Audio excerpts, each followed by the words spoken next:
Alright, welcome. It's another Spooktober stream tonight.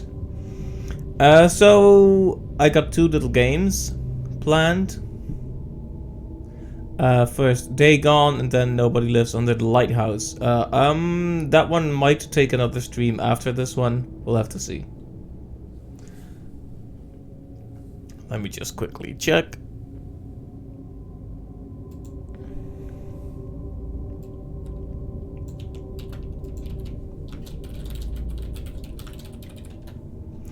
Not even gonna type that title out again. That's one thing about tonight's games. One of them is surprisingly hard to type for me because I keep mistyping it as Dragon instead of Dagon. And the second one is called Nobody Lives Under the Lighthouse, which is an entire sentence for a title. I guess it's like the cool modern literary thing to do, to have games that are called like What Remains of Edith Finch, The Vanishing of Ethan Carter, that kind of thing.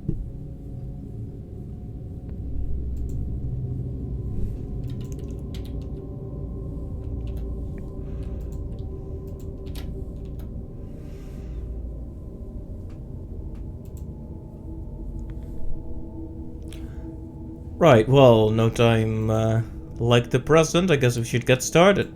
Just wanted to make sure everyone had the link, and I haven't accidentally copy posted some dank YouTube link instead of the proper stream link. Okay, so I've looked at the settings, should be all good. Let's go, and I'll have to depend on you fellas to tell me if the sound and such is all good.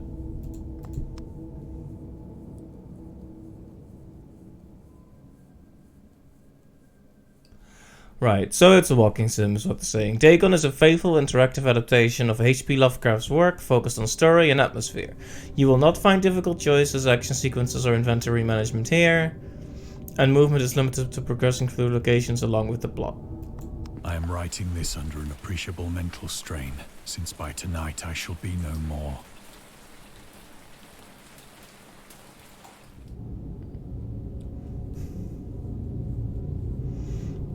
Hey there, Captain. Tentacle dudes, let's go. That's one way to describe. Like, I don't think I've ever heard a better description for Lovecraftian horror. Hey, tentacles. We do like ourselves a bit of tentacle every now and then, don't we? During the game, you'll encounter interactive elements. Some of them will allow you to continue your journey, others reveal interesting facts about the original short story, its historical background, and the author. Some of the trivia is hidden. In order to find the secrets, focus your eyes and look for the Elder sign. Right click.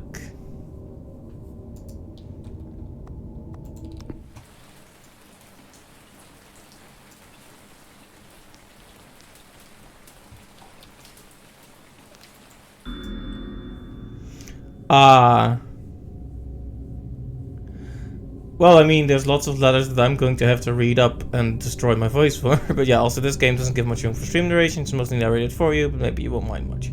Well, there's still letters for me to read, and, you know, at least I'll give it a look. And if I have something useful to say, I'll just add on to what the narrator already said. As to letters, my case is peculiar. I write such things exactly as easily and as rapidly as I would utter the same topics in conversation. Indeed, stellary expression is with me largely replaced in conversation as my condition of nervous prostration becomes more and more acute. I cannot bear to talk much now, and am becoming as silent as the spectator himself. My loquacity extends itself on paper. Well, quite the wordy gentleman. H.P. Lovecraft to Reinhard Kleiner, December 23rd, 1917. Throughout his life, Lovecraft penned around 100,000 letters to his friends and fans, out of which about 10% survive to this day, but his tendency to endless correspondence was a relatively late growth. In youth I scarcely did any letter writing, thanking anybody for a present was so much of an ordeal that I would rather have written a 250-line pastoral or a 20-page treatise on the rings of Saturn. Lovecraft would often skip meals to avoid postage. Collections of his correspondence have been published in various books, and select letters can be found online. Some readers considered them his most important legacy.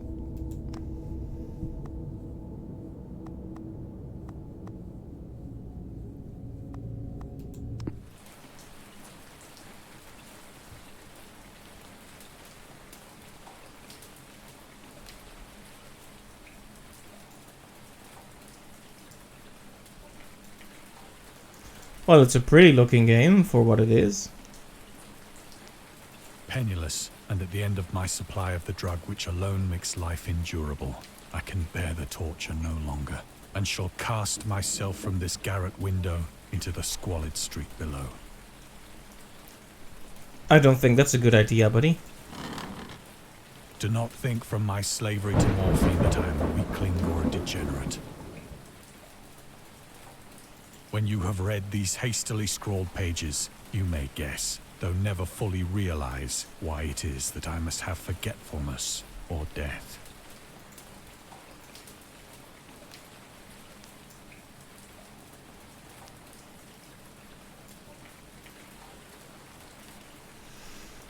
There isn't much gameplay, there's an interactive telling of the tale. No, that's fair enough. I don't mind a bit of a chill experience before we go into the lighthouse, which I'm sure is not a chill experience. Morphine, right. Morphine, even now, you don't really give morphine. Well, you give morphine in a few situations. One, very temporarily, when a patient suffers immense pain, or when you don't expect a patient to survive.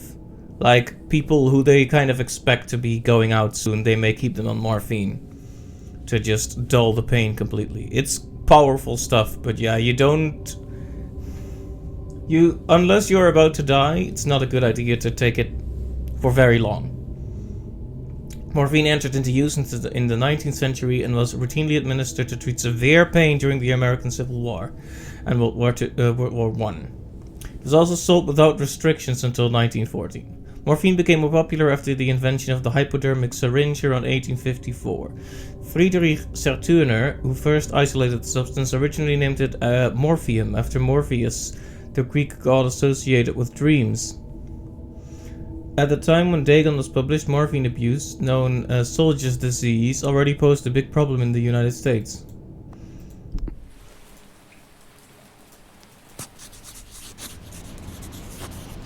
It was in one of the most open and least frequented parts of the broad Pacific that the packet of which I was supercargo fell a victim to the German sea raider.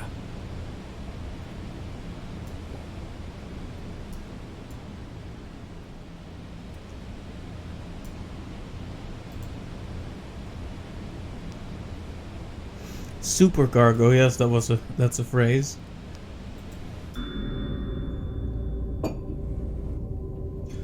Alright, I was thinking that was the timing, not just any cargo. Indeed. Maybe it was actually mega cargo or ultra cargo. Dagon was written around a month after the United States wow. Sometimes when I try to read quick, I start to trip over words and I start to speak in like some sort of new language that doesn't exist yet. It's not that I'm inarticulate and unfocused, it's that I'm inventing a new language. So Dagon was written around a month after the United States entered World War I. Lovecraft was actively interested in its course. He composed many poems in which he gave encouragement to soldiers and commented on the events unfolding in Europe. He tried to enlist in the army, which he mentions in one of the letters to Reinhard Kleiner.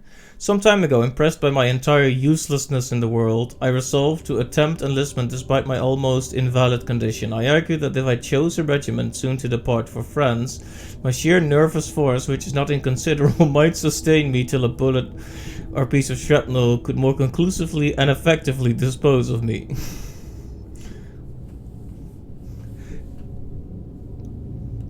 He sounds like a very... It's like a lot of these writers. I mean, it was the same for Edgar Allan Poe, right? Very unhappy people.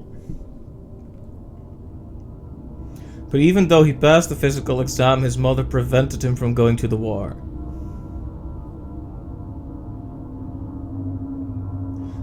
She has threatened to go to any lengths, legal or otherwise, if I do not reveal all the ills which unfit me for the army.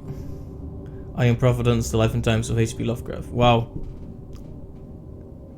He sounds like he needs to hit the 3,000 word mark on the next assignment. Indeed, but I do find some of the wording here both beautiful and sad. My sheer nervous force, which is not inconsiderable, might sustain me till a bullet or piece of shrapnel could more conclusively and effectively dispose of me. It's like, oh yeah, did you hope for that? Poor man.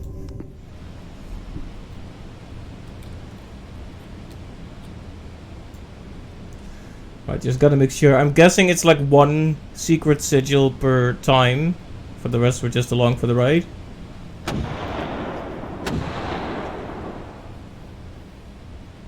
I mean, I say secret, was but then at its very beginning, and the ocean forces of the Hun had not completely sunk to their later degradation, so that our vessel was made a legitimate prize, whilst we of her crew were treated with all the fairness and consideration due us as naval prisoners. Mm-hmm.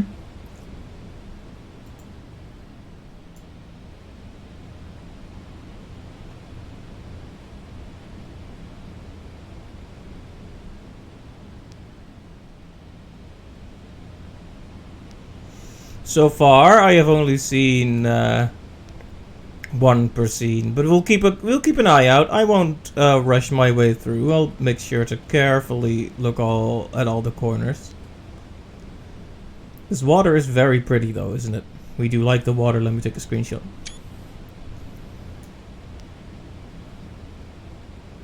You cannot believe this is free. Considering the production value, I have to agree. Perhaps I believe the creators were adding some DLC. Perhaps there will be a way to support them, because this is pretty fantastic. Yeah. The Huns were Central Asian nomads who established a dominion in Europe and invaded the Roman Empire in the 5th century AD. They were known as brutal, deadly warriors and masters of quick raids, who also developed powerful composite bows, lassos, and early siege weapons. During World War I, the British used the word Hun as a synonym for Germans in order to emphasize their brutality. However, the term originated when the German Emperor Wilhelm II gave a speech to his troops on 27 July 1900 before they embarked to China. Should you encounter the enemy, he will be defeated. No quarter will be given. Prisoners will not be taken. Whoever falls into your hands is forfeited.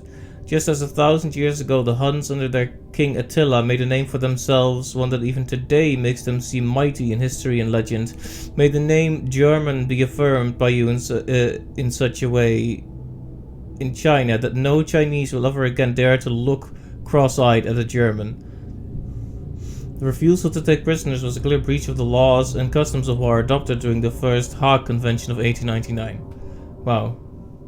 They broke that one real quick, didn't they? 1900, 1899.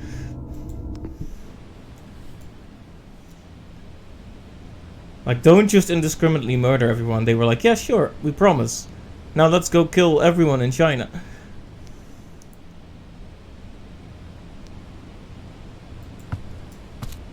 Ooh, the walk. He walks. The man walks. So liberal, indeed, was the discipline of our captors, that 5 days after we were taken, I managed to escape alone in a small boat with water and provisions for a good length of time.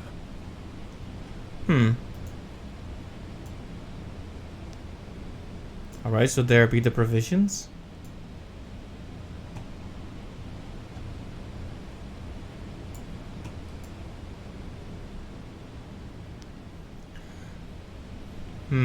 I don't see a secret mark here. But yeah, the voice acting is good.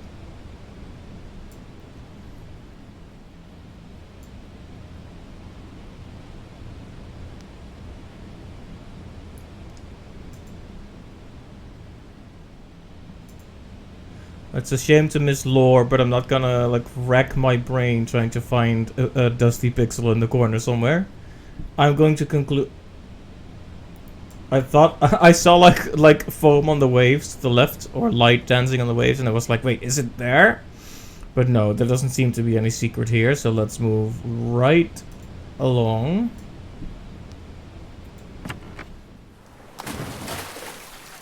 So he escaped his captors. When I finally found myself adrift and free, I had but little idea of my surroundings. Never a competent navigator, I could only guess vaguely by the sun and stars that I was somewhat south of the equator. Of the longitude, I knew nothing, and no island or coastline was in sight. Hello Clive, welcome to the stream. We are listening to a little Lovecraftian story. It seems to be very buongiorno, yes. Grazie. It seems to be very limited in interaction, but that's okay. I don't mind a chill story, because I already know the next game is going to be intense. But yeah, hope you're doing well.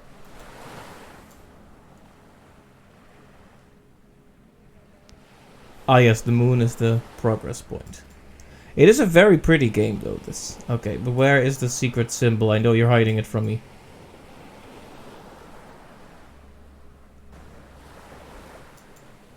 Maybe they're not hiding it for me?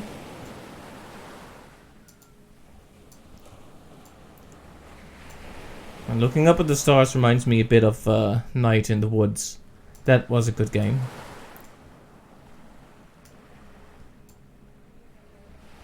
Alright, well, I don't see any secret symbols here either. And I don't want to make you guys queasy either, so... The weather kept fair, and for uncounted days I drifted aimlessly beneath the scorching sun, waiting either for some passing ship or to be cast on the shores of some habitable land.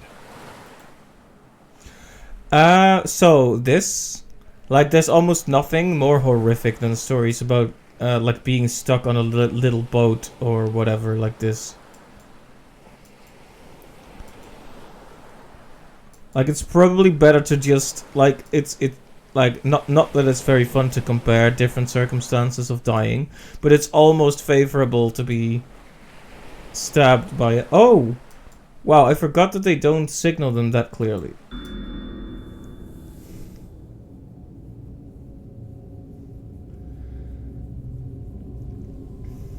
Dagon was written in July 1917 and first published in 1919 in The Vagrant, an amateur magazine focused on the supernatural. The story is the first of his stories that introduced an element from the Cthulhu mythos, Dagon itself. A pagan cult worshipping Dagon later appears in the shadow over Innsmouth. Innsmouth is a very popular name, one of Lovecraft's most popular works. 1917 is also the year when he wrote The Tomb, a story about Jervis Dudley, a daydreamer who discovers a mysterious mausoleum in the woods by his house and becomes obsessed with it. These two works marked Lovecraft's return to short story writing after he burned most of his attempts at the genre 9 years prior and decided to concentrate on poetry. Lovecraft stated that it was his friend William Paul Cook, a literary publisher and critic, who convinced him to start writing weird fiction again. Ah, being pushed forward by a good friend, how nice.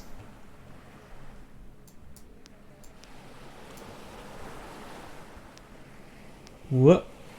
That's trippy.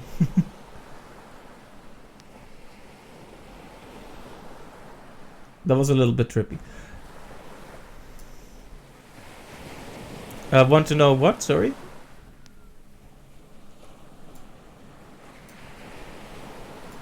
I think that was the symbol here.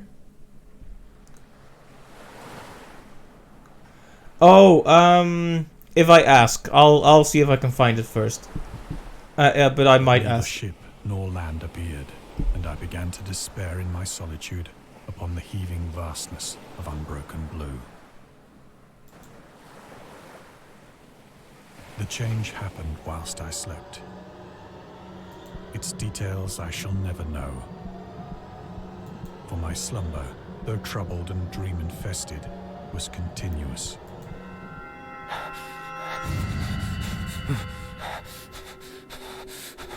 Well, we are on some kind of land.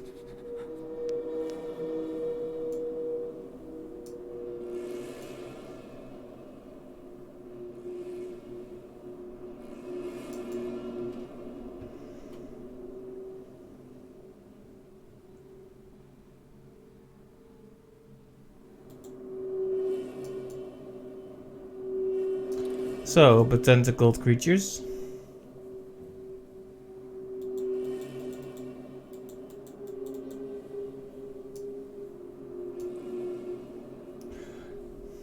Alright, in the interest of keeping the pace going, you can let me know if there's trivia here, because I can't see it.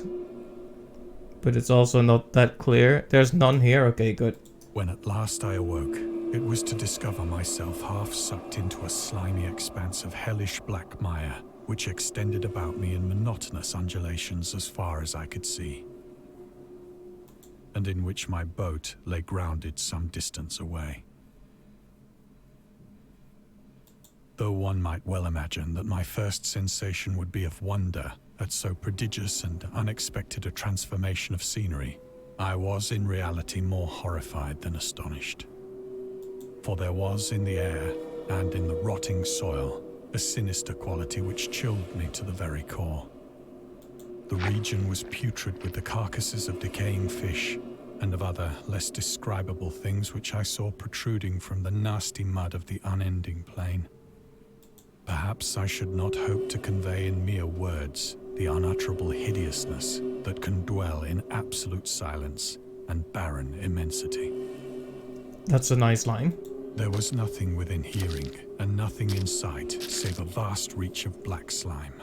Yet the very completeness of the stillness and the homogeneity of the landscape oppressed me with a nauseating fear.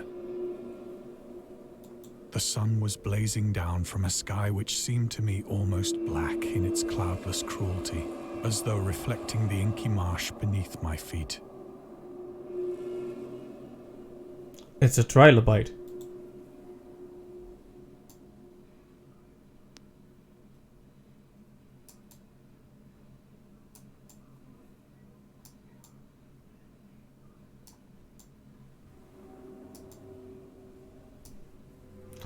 A trilobite.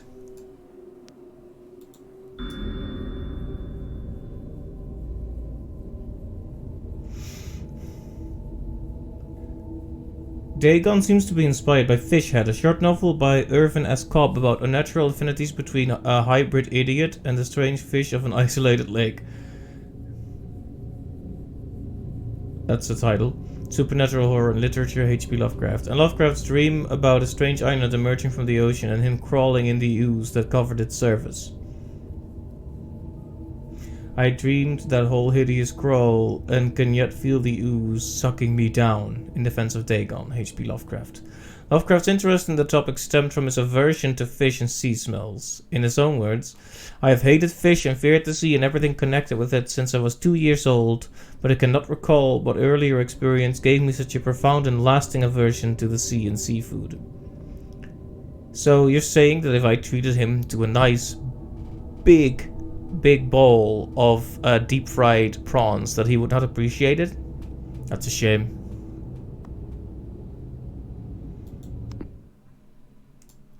Was that the only one?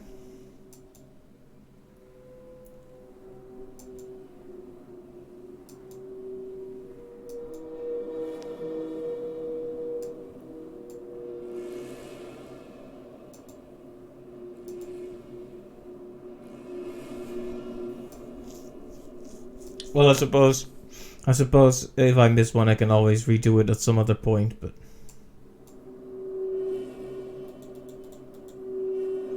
Alright, I see nothing.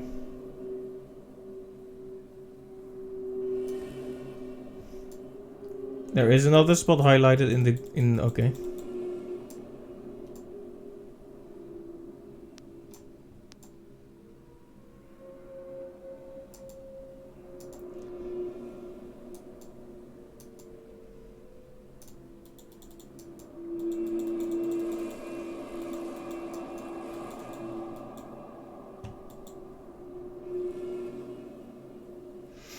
There is only one trivia spot in this level, but it doesn't match with what I just clicked. Okay, odd.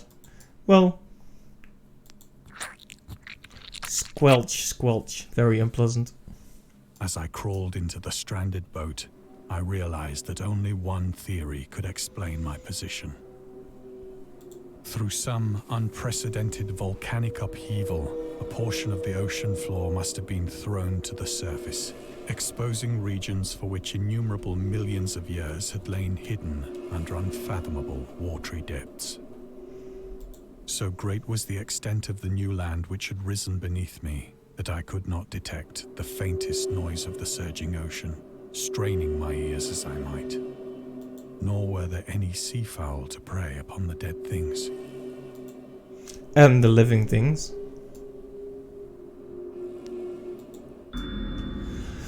Volcanic eruptions sometimes result in the creation of islands. Most of them are transient and erode after some time, but some prove permanent. The floating pumice, porous rock created when superheated. Pressurized rock is ejected from a volcano, can move across long distances and transport barnacles and macroalgae that cling to it. In 2001, Rafts of pumice created during the eruption of a volcano near Tonga, Polynesia, eventually reached Australia.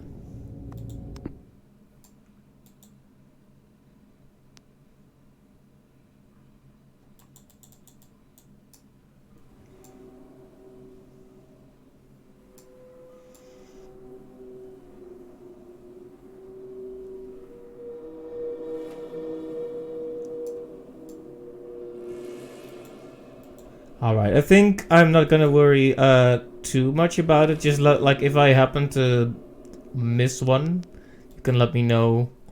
Like, for several hours I sat thinking or brooding in the boat, which lay upon its side and afforded a slight shade as the sun moved across the heavens.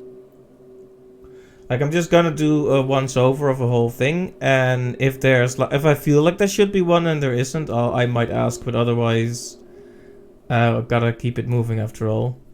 It's unfair to the game to be stuck doing this.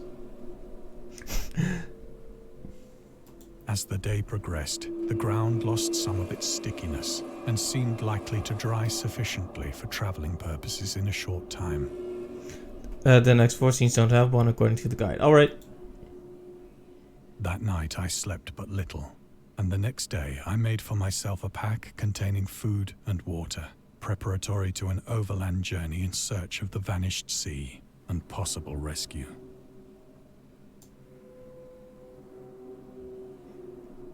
Yes, I too sleep best when there are tentacles above me.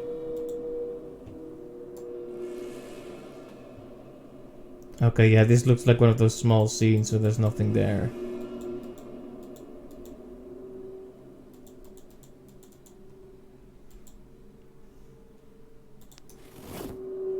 On the third morning, I found the soil dry enough to walk upon with ease. The odor of the fish was maddening, but I was too much concerned with graver things to mind so slight an evil, and set out boldly for an unknown goal. Man, this is really pretty though. Oh, I was almost thinking I might get to walk, but no. So it's not a walking simulator, as I had stated. It's a clicking simulator. A desert of tar in the midst of the ocean.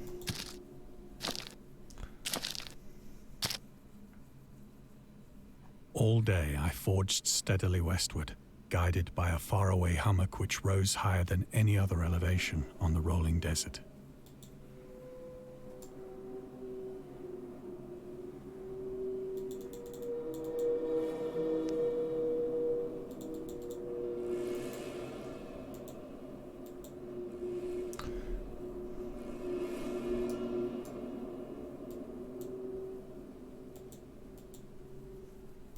You did, but you know.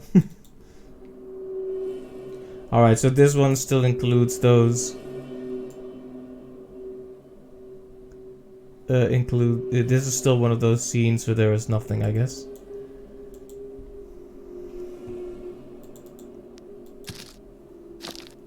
Well, like I said, if I miss one, I miss one. I'm not gonna cry about it. Oh, I'm gonna cry about it a little.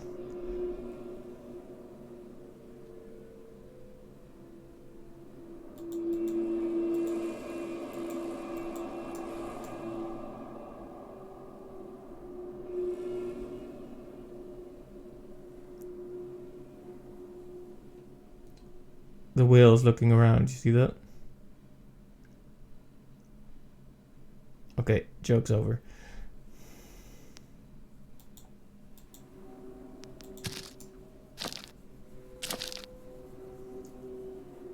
That night, I encamped, and on the following day still travelled toward the hummock, though that object seemed scarcely nearer than when I had first espied it. Espied. The horrors of the ocean, there we go. The creator of the Cthulhu mythos and fictional underwater city of Aurelia was convinced that life could not exist at the bottom of the ocean because the water pressure would make it uninhabitable. Today we know that the darkest depths of the ocean are home to many peculiar organisms. The deepest dwelling fish we have discovered so far, the Mariana snowfish, can live about 8,000 meters, more than 26,000 feet below the ocean surface, in never-ending darkness and at hellishly crushing pressures, hundreds of times stronger than those found at sea level. Upon glancing at the modern photos of deep-sea creatures such as the anglerfish, the fangtooth, or the viperfish, and their truly Lovecraftian characteristics, it's hard not to find some irony in this.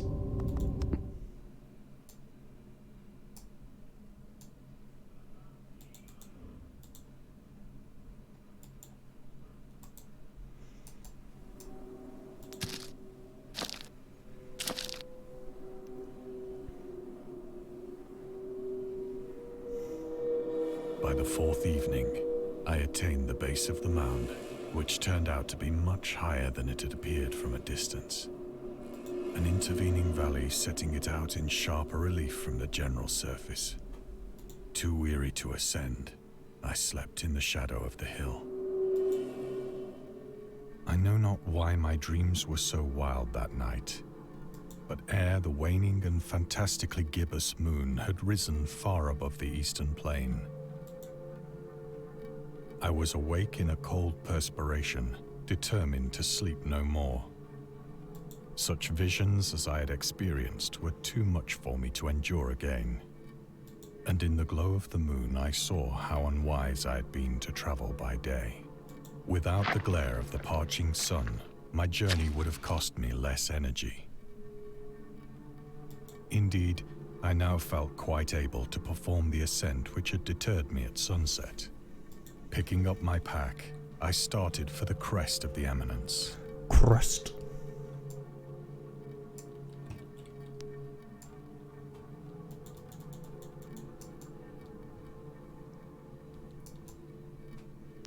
Oh, there it is, yeah. Contrary to popular opinion, Lovecraft was not an ever-frowning, eccentric, grumpy loner. He considered himself to be a person who appreciated humor. Moreover, he would often meet with friends in his apartment or at various cafes in Brooklyn and Manhattan. At times his social life was so intensive his work would suffer for months. There was a point when he finally decided he needed to put an end to daily meetings and loitering in New York cafeterias and resorted to hiding at home and reading with the main room light turned off, pretending he wasn't there whenever a friend knocked on his door.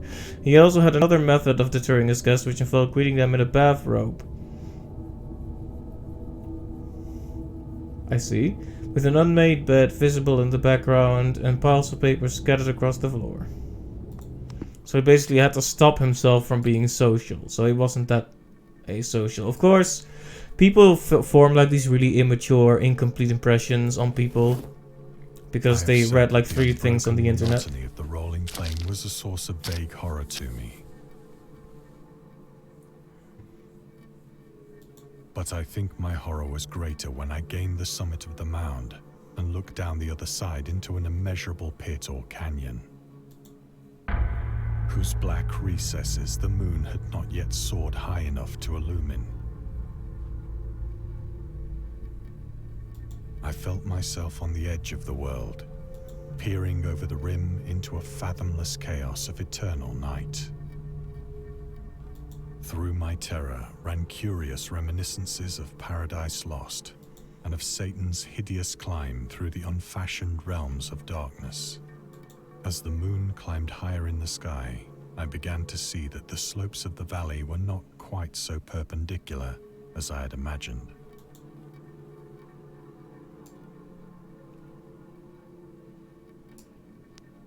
Ledges and outcroppings of rock afforded fairly easy footholds for a descent, whilst after a drop of only a few hundred feet, the declivity became very gradual.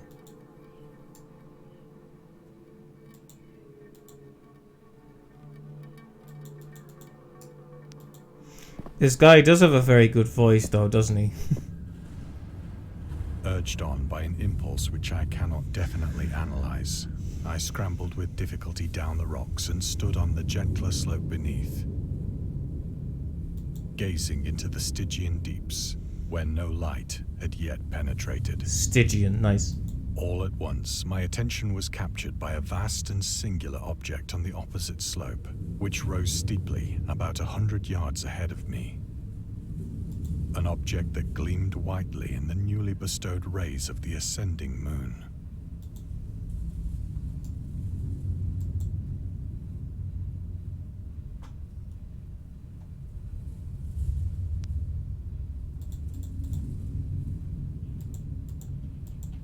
It didn't even put like a sigil on there? Alright. Naughty. That it was merely a gigantic piece of stone, I soon assured myself. But I was conscious of a distinct impression that its contour and position were not altogether the work of nature. A closer scrutiny filled me with sensations I cannot express.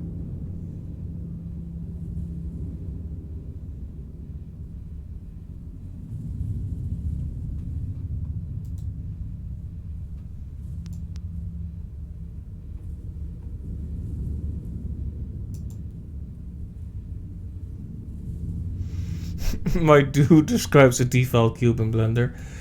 Indeed. Well, when you worked like for 3 hours on a model, and then Blender crashes and you open the file, and that's what you see, that definitely has some indescribable emotions to it. For despite its enormous magnitude, and its position in an abyss which had yawned at the bottom of the sea since the world was young,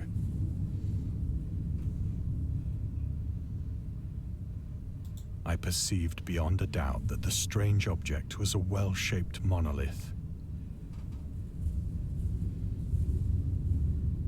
whose massive bulk had known the workmanship and perhaps the worship of living and thinking creatures. We do like that monolithic imagery, don't we? 2001: A Space Odyssey had the same. Dazed and frightened, yet not without a certain thrill of the scientist's or archaeologist's delight, I examined my surroundings more closely.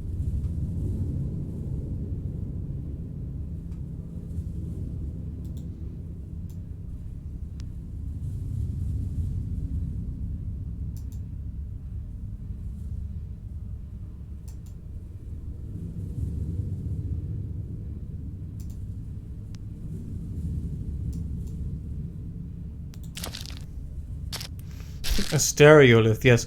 I want a surround lith, how about that? Now near the zenith, shone weirdly and vividly above the towering steeps that hemmed in the chasm. You know, weirdly is one of those words I wouldn't really expect in like old fiction. I guess that the term has taken on kind of a new tone in the modern day. But like it's kind of interesting to think of like a well-spoken gentleman like Mr. Lovecraft saying weirdly. And revealed the fact that a far-flung body of water flowed at the bottom, winding out of sight in both directions and almost lapping my feet as I stood on the slope. Across the chasm, the wavelets washed the base of the Cyclopean monolith, on whose surface I could now trace both inscriptions and crude sculptures. Especially the genre you was encouraged to write in weird fiction, indeed.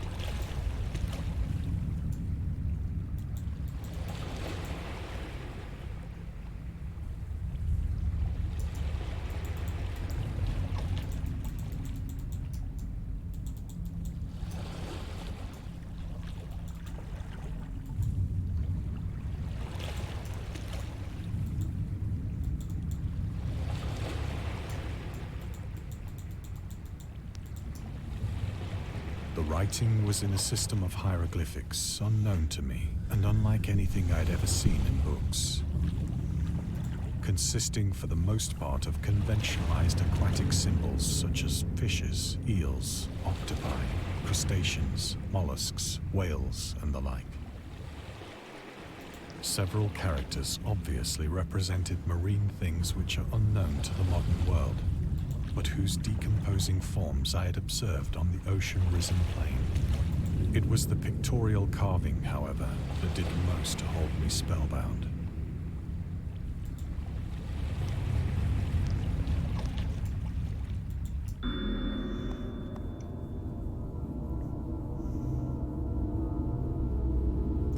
Dagon contains many themes and storytelling methods that Lovecraft developed in his later work, such as telling the story through carvings at the Mountains of Madness, the Nameless City, journals and character notes, the Shadow Out of Time, the Haunter of the Dark, Pokemon, islands emerging from the ocean, the Call of Cthulhu, or fictional beings and deities based on real events and mythologies, Migo in the Whisper in Darkness.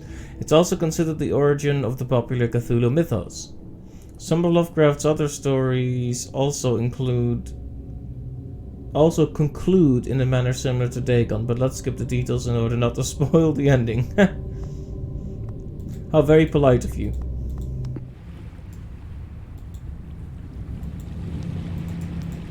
Plainly visible across the intervening water, on account of their enormous size, were an array of bas-reliefs whose subjects would have excited the envy of a Doré.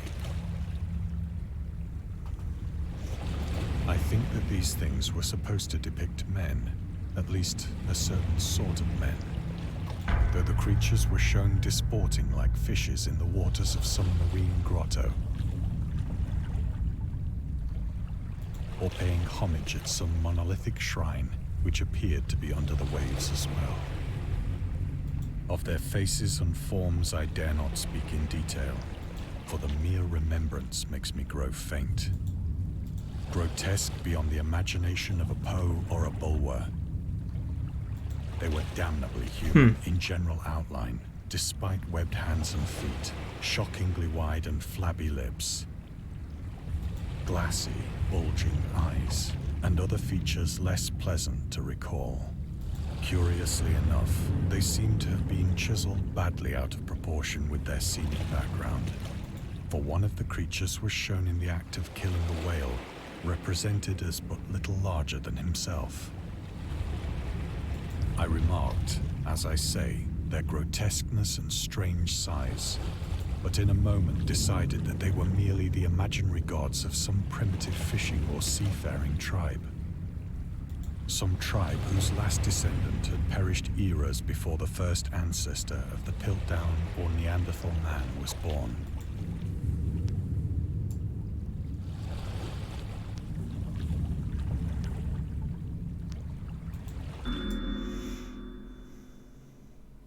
Let's see, Lovecraft would often use the latest scientific discoveries as inspiration for his works. He would even update his stories at the last moment in order to make sure they reflected the latest breakthroughs. Unfortunately, this method was not without its flaws. I'm turning into a Piltdown man. After Lovecraft's death, the Piltdown man discovery mentioned in Dagon turned out to be a paleoanthropological. That's a beautiful word, isn't it? It's like I'm thinking of a word. Can you guess it? Paleoanthropological. See, I can say it now that I know what it is. Like sometimes I can kind of go through a word and then be like, okay, I gotta slice it up. Sometimes you just gotta say it once, and then it's like paleoanthropological. It's not hard, right? Now that I have proven I can say words, very impressive, I know. In 1912, I almost said Darwin, but Charles Dawson, an amateur archaeologist, announced that he had discovered the missing link between ape and man, the fossilized remains of a previously unknown early human. Years later, they turned out to be a forgery, but by that point, the fraud had already managed to negatively affect the early research on human evolution. In the year when the discovery took place, the majority of the scientific community believed Dawson indeed found the missing link.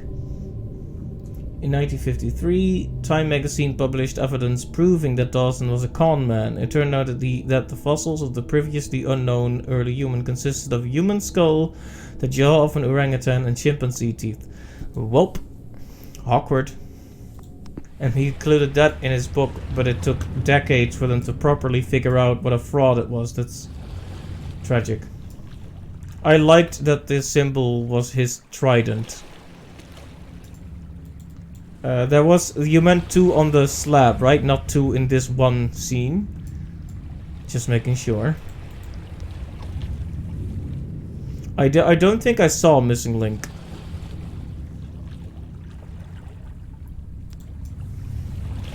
All awestruck at this unexpected glimpse into a past beyond the conception of the most daring anthropologist. I stood musing whilst the moon cast queer reflections on the silent channel before me. Then, suddenly, I saw it. Ooh. With only a slight churning to mark its rise to the surface, This is the very thing cool. slid into view above the dark waters. Fiend-like and loathsome, it darted like a stupendous monster of nightmares to the monolith.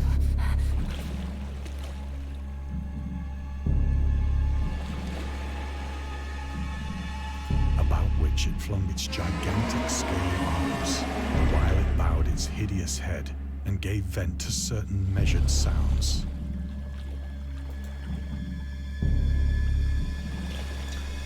I think I went mad then. Of my frantic ascent of the slope and cliff, and of my delirious journey back to the stranded boat, I remember little.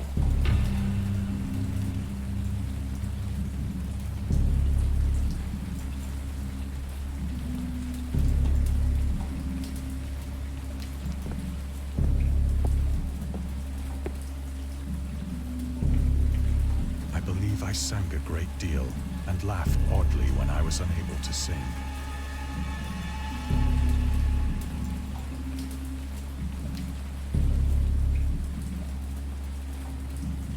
I got an achievement for the thing, so maybe I have most of them. Indistinct recollections of I guess we'll great see. I guess we'll see. sometime Don't after you I don't need to reached tell the me. boat.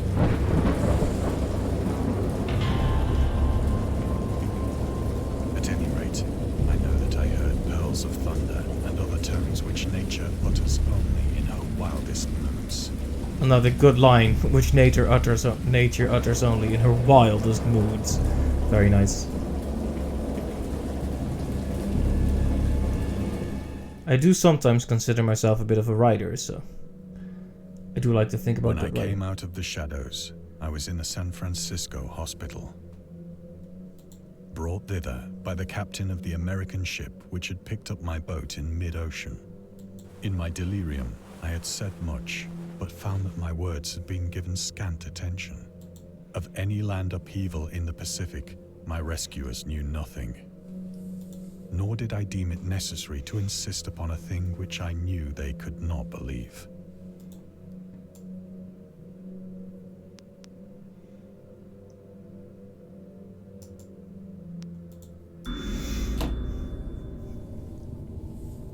Alright.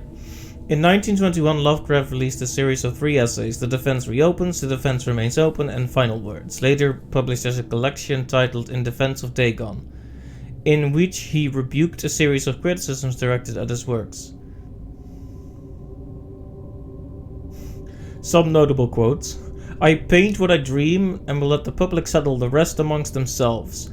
Mr. Monday asks the raison d'etre of Dagon. I will give it, purely and simply to reproduce a mood. Its object is the simplest in all art, portrayal. The physical horrors of war, no matter how extreme and unprecedented, hardly have a bearing on the entirely different realm of supernatural terror. Ghosts are still ghosts. The mind can get more thrills from unrealities than from realities. In the essays, Lovecraft touches upon the topics of atheism, materialism, the quest for truth, and the love of science. Interesting. I have to wonder. I kind of understand a writer who considers himself, like, to be an authority to some extent, to defend his work, especially if the criticism seems unfair or whatever. So I still have to wonder if I think it wise to write like 3 rebuttal books. But I do find these wordings poignant, if to put it one way. Like, for example, I think this is a good one. And this, actually, I think them all good. To reproduce a mood. Hashtag mood. Okay, I'm sorry. I can practically hear him rolling in his grave at that one. Mood.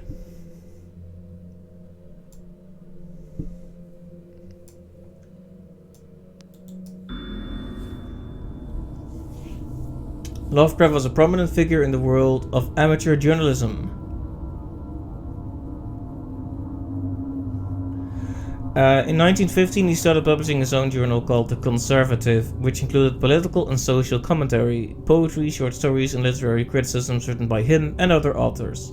Howard was a skilled wordsmith, but he also took criticisms to heart, which resulted in his decision to step away from writing poetry and concentrate on weird fiction again. For the first time since his teenage years, Dagon, published in 1919, is one of the short stories written during that period. Howard. That threw me off a bit. In this example excerpt from The Conservative, the master of horror fiction explains his attitude towards warfare and the idea of world peace. I think his peers were quite unwilling to hear anything deviating, so maybe his defense was a response that we find traumatic in our times. That's a fair point. Like, we are currently in such an interconnected world that, like, that may be my leap to, mind your business, just let them criticize. But of course, those critiques probably came in the form of books and fully fledged newspaper articles in a world where there were few other sources to even get your media. And yeah, because if they were asking, like, what's the point of this? Because that's what they were asking, right? Like, what's the point of this? Maybe because it's not really a classic hero's journey type narrative. And he answered to that, like, okay, it's to paint a mood, it's to portray something. Anyway, the excerpt. Why any sane human being can believe in the possibility of universal peace is more than the conservative can fathom. Should the entire civilized world agree simultaneously to disarm, one or more nations would undoubtedly retain secret armaments and at the proper time take advantage of their more altruistic and less astute contemporaries in a wild career of conquest against unarmed victims. No country is or ever can be above warfare until the basic impulses of the human animal shall have miraculously changed. Boy, oh boy, that is a harsh thought. Basically the idea that world peace is never possible because it doesn't go with human nature. Could be true. Still sad to think about. I don't know if it's true.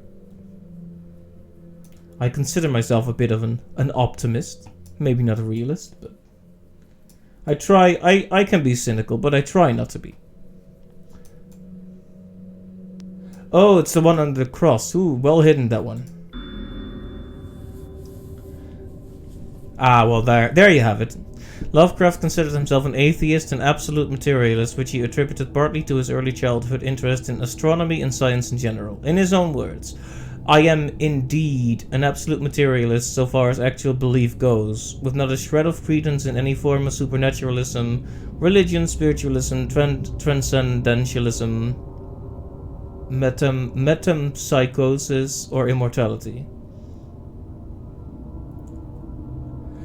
All I say is that I think it is damned unlikely that anything like a central cosmic will, a spirit world, or an eternal survival of personality exist. They are the most preposterous and unjustified of all the guesses which can be made about the universe, and I am not enough of a hairsplitter to pretend that I don't regard them as errant and negligible moonshine. In theory, I am an agnostic, but pending the appearance of radical evidence, I must be classed practically and professionally as an atheist. Sources against religion: the atheist writings of H.P. Lovecraft, the myths and tales of H.P. Lovecraft and Robert E. Howard. Yeah, well, that's just like your opinion, man.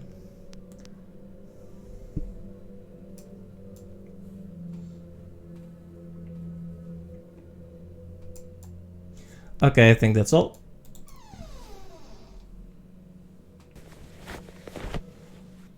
Once I sought out a celebrated ethnologist.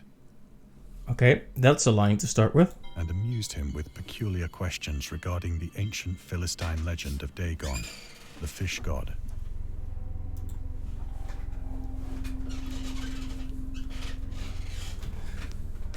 Dagon.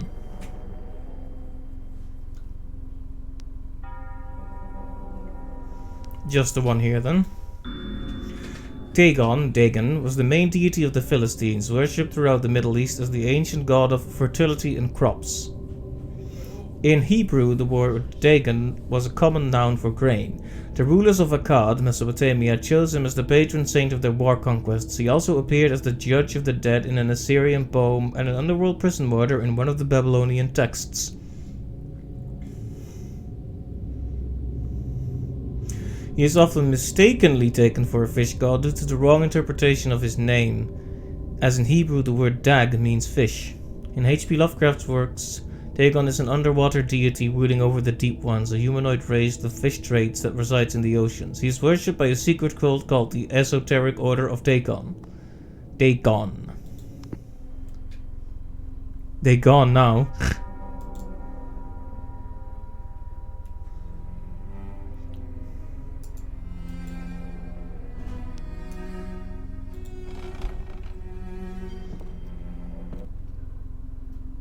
But soon perceiving that he was hopelessly conventional, I did not press my inquiries. And in my works, Dagon is what I say when I wake up and it's already dark. Yep. Indeed. Good one. If I had the button, I would probably do no now, but indeed. Hopelessly conventional, what a phrase.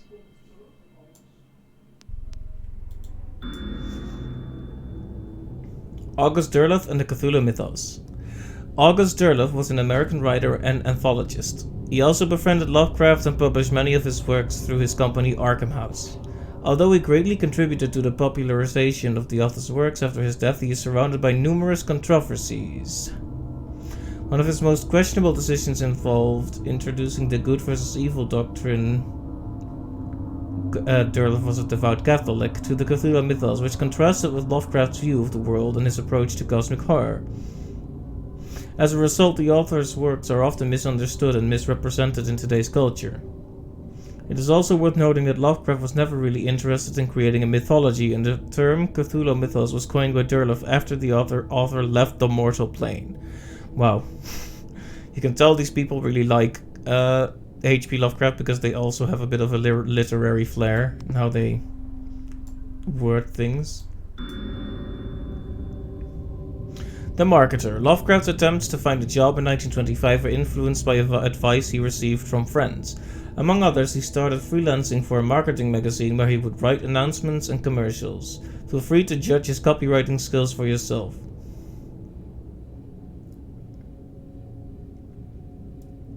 Let's see. Curtis' woodwork embraces both the usual structural units and the cleverest contrivances of built-in or permanent furniture, such as bookcases, dressers, buffets, and cupboards. Every model is conceived and created with the purest art, ripest scholarship, and mellowest craftsmanship which energetic enterprise can command, and made to conform rigidly to the architecture of each particular type of home. The cost, considering the quality, is amazingly low, and a trademark on the individual pieces prevents any substitution by careless contractors. Nice.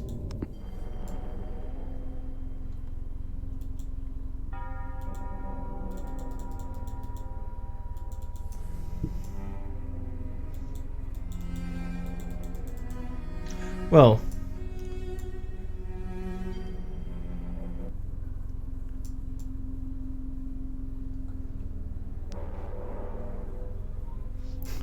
yeah, lad, it's decent. Buy it.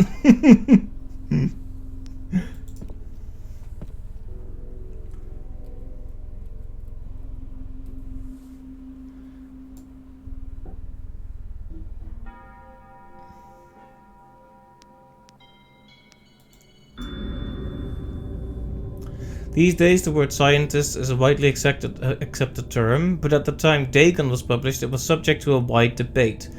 After the author used it in the story, critics pointed out that man of science was a more appropriate term to employ. He admitted, in defense of Dagon, that if Dagon were to be reprinted, he would indeed use the phrases they suggested. Scientist was coined as an analog to artist to be used when referring to those studying different branches of science. Yet in the 19th and early 20th century, scientific researchers in Great Britain and the United States were of the opinion that man of science, resembling the term man of letters, was the only proper choice, among other things. It was gender-specific, indicating that science was an endeavor to be pursued by only one sex. The term scientist became more accepted only after World War II, and man of science started fading into obscurity as an old-fashioned synonym.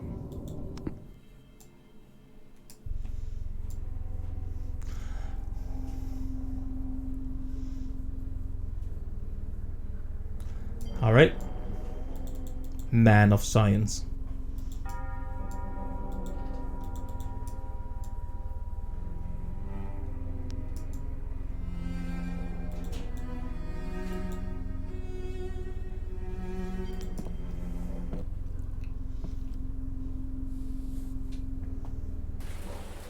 It is at night, especially when the moon is gibbous and waning, that I see the thing. I tried morphine, but the drug has given only transient surcease and has drawn me into its clutches as a hopeless slave. So now I am to end it all, having written a full account for the information or the contemptuous amusement of my fellow men. Contemptuous amusement.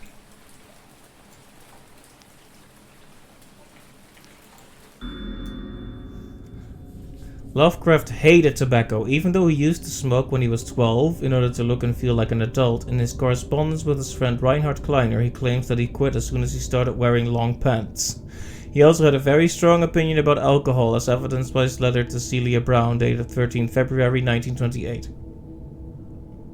As for the matter of drinking, I have never tasted intoxicating liquor and never intend to, having a strong aesthetic disgust at anything which blunts or coarsens the delicate natural equipoise of the evolved human intellect and imagination. Some people would say that alcohol loosens up the imagination, but drinking excited my personal repugnance, hence I don't drink. Let the herd do what they will. I am rather in favor of prohibition. The prohibition of any one antisocial force as well as of any other. Well then.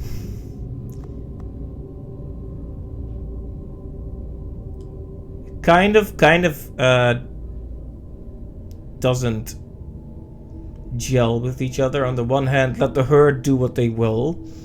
Very condescending way to word it. But then he is in favor of prohibition. So no, he doesn't really believe that. He just wanted to make a comment about the herd.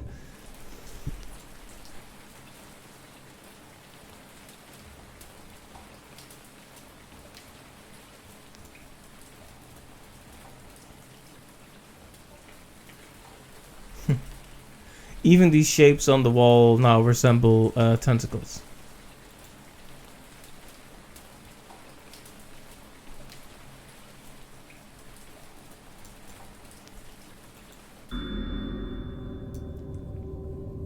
Wow, that was hard to see. At another house where people were stirring, he asked questions about the gods and whether they danced often upon Lyrian. But the farmer and his wife would only make the elder sign and tell him the way to Nir and Othar, the dream quest of unknown Kadath, H.P. Lovecraft. Elder sign is a protective symbol that can be found in various works of pop culture, usually represented by a 5-pointed star with an eye flame symbol in its center. For example, in games inspired by H.P. Lovecraft's writings, it is supposed to ward away all kinds of cosmic horrors. However, this is a later version of the sign, created by the author's friend, writer August Derleth. In our game, we have used the original symbol as designed by Lovecraft in the form of a 6-pointed branch, which he sometimes included in letters to his friends. Alright. Often, I ask myself if it could not all have been a pure phantasm. A mere freak of fever as I lay sun-stricken and raving in the open boat after my escape from the German man-of-war. This I ask myself, but ever does there come before me a hideously vivid vision in reply. I cannot think of the deep sea without shuddering at the nameless things that may at this very moment be crawling and floundering on its slimy bed, worshipping their ancient stone idols and carving their own detestable likenesses on submarine obelisks of water-soaked granite. dream of a day when they may rise above the billows to drag down into their reeking talons the remnants of puny, war-exhausted mankind. Of a day when the land shall sink and the dark ocean shall ascend amidst universal pandemonium.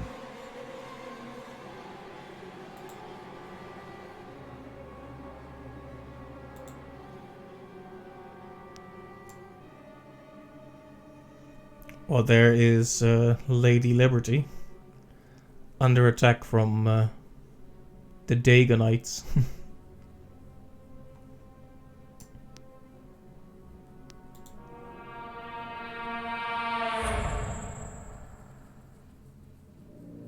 The end is near. Flashback to Psychonauts 1, yeah.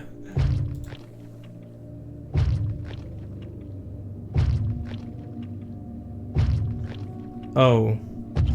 Something is banging against the door.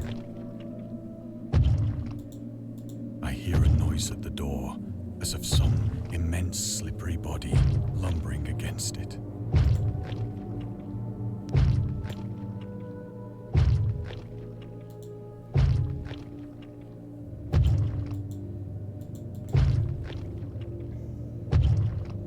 I think I have them all now.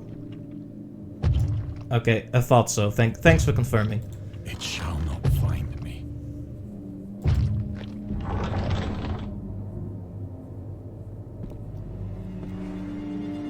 God, that hand!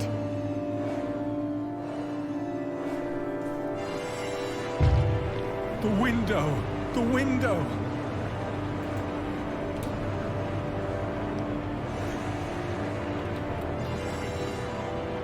Okay, I'm out.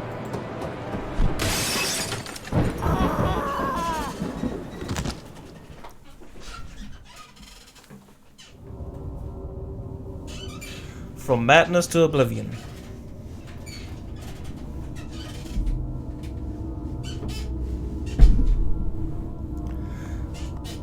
Oh yeah, there's DLC stories, which I may have to check out at a later time then. Okay, and these cost actual money as well. So that's a way to support them. Alright. Maybe these DLCs will be something to do for the other days. Maybe next week. So yeah, that was cool. A fun little interactive experience. And yeah, there's 2 more stories to do which we can buy, so I might do that.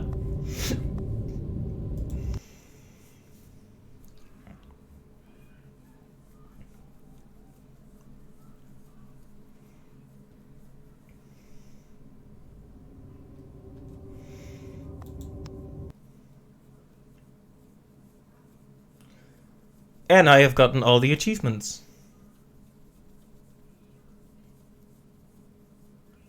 And even a rare one.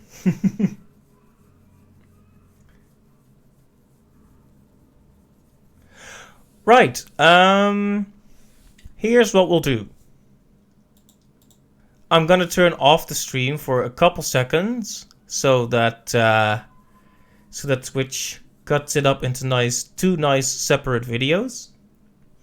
Then we're gonna start the Lighthouse game and get as far as I feel like. If I get tired, we'll finish it next week or tomorrow. Probably next week, because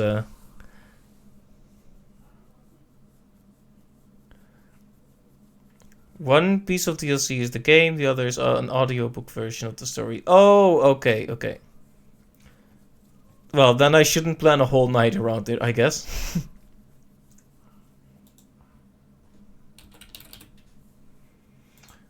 Alright, so let me hop out for just a few seconds and we'll be right back. Do not go anywhere. In fact, press refresh a couple times after a few seconds. Be back in a moment. But if you're watching this on YouTube, thanks for stopping by and see you later.